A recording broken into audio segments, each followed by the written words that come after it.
Hello listeners, आज की कहानी है बहू बेटी जैसी।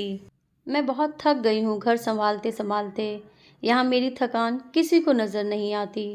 कुछ दिन आराम करना चाहती हूँ। सोच रही हूँ कुछ दिनों के लिए अपने मायके आ जाऊँ। आते हुए अपने बच्चों को भी साथ ले आऊँगी। वे भी यहीं से स्कूल चले जाएंगे। आखिर एक ही शहर में ससुराल और मायका होने का कुछ तो फ़ायदा मिले। नम्रता ने फ़ोन पर अपनी माँ से कहा। पार्वती, नम्रता की जो माँ थी, ने दूसरी तरफ से कहा, हाँ बेटा, जब तेरी इच्छा हो आ जाना। आखिर ये तेरा भी तो घर है। ठीक है माँ, तो मैं कल ही आ जाऊंगी। नम्रता खुश होकर बोली, हाँ बेटा, कल आ जाओ, मैं तुम्हारा इंतज़ार करूंगी। अभी मैं फ़ोन रखती हूँ, मुझे मंदिर जाना है। पार्वती जी ने फ़ोन रख दिया और सीधे किचन में गई।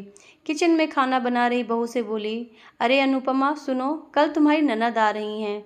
आज बाजार जाके फल सब्जी मिठाइयाँ ले आना। बेचारी मेरी बेटी ससुराल में नौकरों की तरह काम करती है और उस पर कोई ध्यान नहीं देता है। यहाँ आएगी तो कुछ दिन यहाँ रहेगी तो उसका अच्छा लगेगा। सास के मुंह से ऐसी बातें सुनकर अनुपमा का चेहरा उतर गया। वह भी मन मन में सोच रही थी, काश आपको मेरी थकावट भी नजर आती। मैं भी दिन रात झाड़ू पोछा बर्तन खाना बनाना मार्केट जाना और हर वह काम करती हूँ जिससे हमारे परिवार वालों को कोई दिक्कत ना हो। काश आप मुझ पर भी ध्यान दे पाती। आपकी बेटी तो जब मन में आता है तब यहाँ आ जाती हैं, लेकिन मैं साल में एक ही बार अपनी माँ के पास जाती हूँ, तब भी आपको प्रॉब्लम होती है। मैं भी इंसान हूँ, मेरा भी मन है, मेरा भी दिल करता है अपनी माँ के पास जाकर थोड़ा आराम करूँ, सुख दुख की दो चार बातें करूँ, अपना मन हल्का करूँ। भगवान अब तुम ही कुछ करो ताकि मेरी सास की आंखें खुले और मेरी थकावट भी नजर आए। शाम तक भगवान ने जैसे अनुपमा की सुन ली और उसकी ननद का फ़ोन आया। ननद ने अपनी माँ से कहा कि उसकी सास ने उसे मायके जाने के लिए मना कर दिया है, इसलिए इस बार वो नहीं आ सकती। पार्वती जी बोली, ऐसे कैसे मना कर दिया? पहले तो कभी तुम्हें आने के लिए नहीं रोकती थी, इस बार भला क्या हो गया? लाओ मेरी बात कराओ, उनसे मैं समझाती हूँ। नम्रता ने फ़ोन अपनी सास के पास दिया।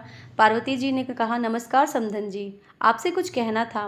समधन जी ने कहा, कहिए। दरअसल नम्रता कल त्यौहार है, इसलिए अपने मायके आना चाहती है। अगर आप उसे भेज दें तो अच्छा रहेगा।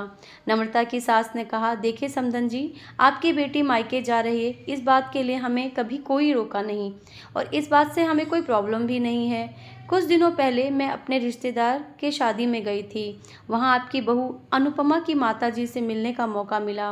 उनसे गपशप करने के दौरान उनकी बातों से पता चला कि अनुपमा को साल में एक ही बार अपने मायके जाने को मिलता है और वह भी बहुत कम समय के लिए। मुझे लगता है आपको पहले अनुपमा को उसके मायके भेज देना चाहिए और वह जब मायके होकर आ जाएगी तो नम्रता को आपके पास भेज दूंगी।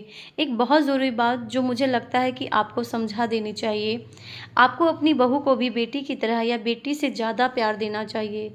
उसे भी मायके जाने की इच्छा होती है। हो सकता है नम्रता के वहाँ जाने से उसकी आवभगत करने के लिए आप उसे मायके नहीं भेजती होंगी, या फिर भी वह आपसे कुछ कहने से डरती हो। अगर आप उसको घर में ही कैद रखेंगी तो एक दिन ऐसा आएगा जब वह आपके खिलाफ बोलने लगेगी, फिर वह आपकी सुनेगी भी नहीं और जब चाहे तब मायके जाएगी। ऐसी परिस्थिति आए, इससे अच्छा है कि आप ही कुछ बदलाव अमल में ले आइए जिससे आपका भी रिश्ता और रिश्ते की मिठास खराब न हो। पार्वती को अपने समधन के हर शब्द में सच्चाई नजर आई। उन्हें महसूस हुआ कि उन्होंने अपनी बेटी के प्यार में अंधे होकर कभी भी अपनी बहू के मन का विचार नहीं किया। उन्होंने हमेशा ही अपनी बेटी को अपने बहू के ऊपर रखा। दूसरी तरफ नम्रता भी अपनी भाभी के बारे में हो रही इस बातचीत को सुन रही थी। उसने भी रियलाइज़ किया कि वह कभी भी अपनी भाभी के साथ ठीक से बात नहीं करती है और जब जब वह अपने मायके जाती है तो भाभी थोड़ी उदास रहती हैं। पार्वती जी ने अपनी बहू को बुलाया और कहा कि अनुपमा, कुछ दिनों के लिए नम्रता नहीं आने वाली है, इसलिए पहले तुम अपने मायके होकर आ जाओ।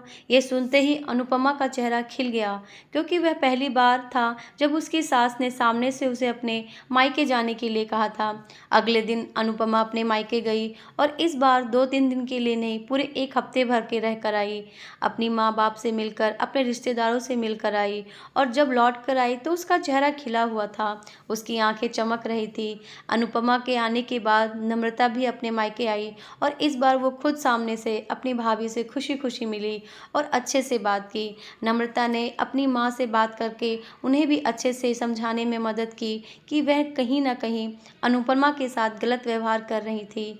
दूसरी तरफ अनुपमा भी अपने ससुराल वालों के बदले रवैये से बहुत खुश थी।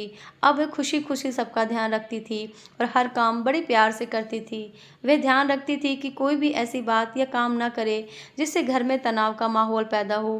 पार्वती जी ने अपनी बहू को खुद ही समय समय पर मायके भेज दिया करती।